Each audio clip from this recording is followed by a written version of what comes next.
Hello! This is the true story of a lion named Christian. The book, A Lion Named Christian, was written by Cheryl Lynn Christian. Two friends from Australia, John and Ace, were working in London in 1969. One day, they were shopping and decided to go into the world-famous store Harrods. When they went upstairs to the pet department, they found that Harrod's pet store was more like a zoo. They saw two lion cubs cramped in a cage. Neither Ace nor John knew anything about lions really, but they became instantly bonded to the male cub. So much so that John said to Ace, "Why don't we buy him?" To which Ace answered, "I've already named him." "What? What did he name him?" He named him Christian. Now that may seem like a funny name for a lion, but I think the choosing of it had something to do with biblical times.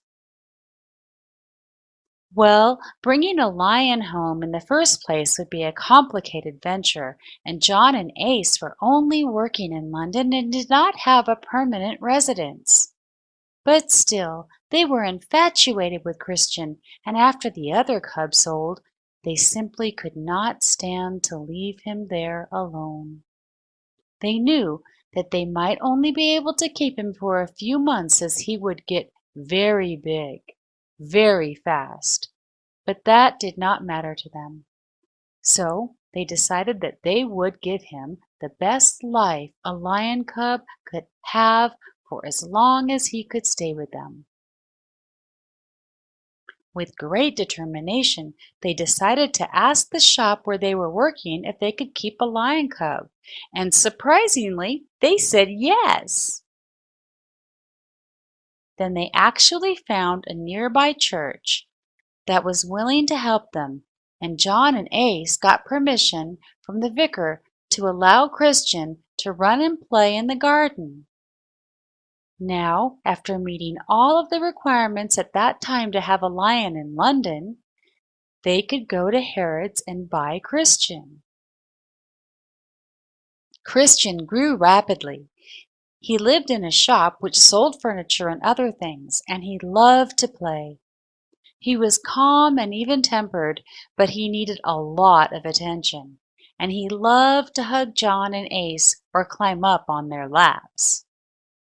John and Ace taught Christian to be gentle by never playing aggressively with him, but his toys had to be indestructible, as a teddy bear, like me, would only last him about 2 minutes.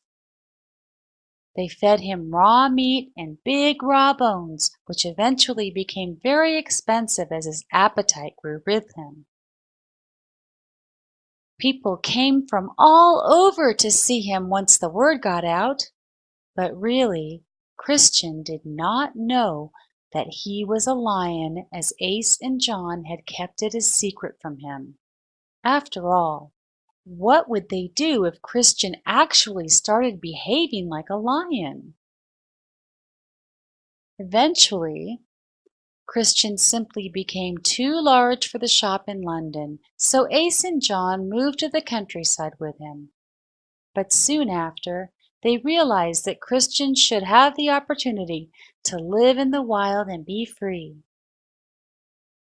They talked to a man named George who was famous for rehabilitating lions back into the wild. Christian was from a long line of lions that had been raised in captivity, but this man, who lived in Kenya, agreed to take Christian. Christian did amazingly well and adapted easily to his new life of freedom. He even became a friend of sorts to the big male lion that lived on the African reserve. After a year's time had passed, Christian had his own pride. John and Ace missed Christian greatly, and they returned to Kenya to see their friend. John and Ace were excited to see him, and they knew in their hearts that Christian would remember them, but they certainly did not expect much of a response from Christian.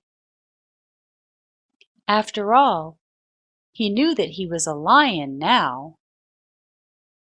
Yet when they finally found him, this is what happened.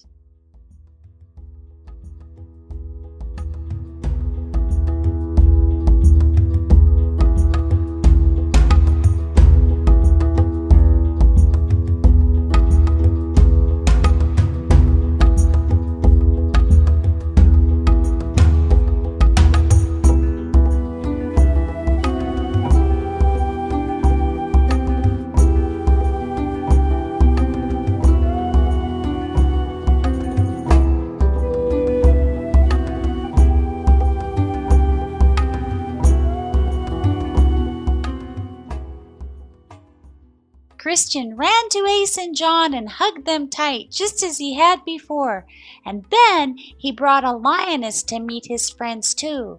It was a wonderfully loving and miraculous reunion. The end.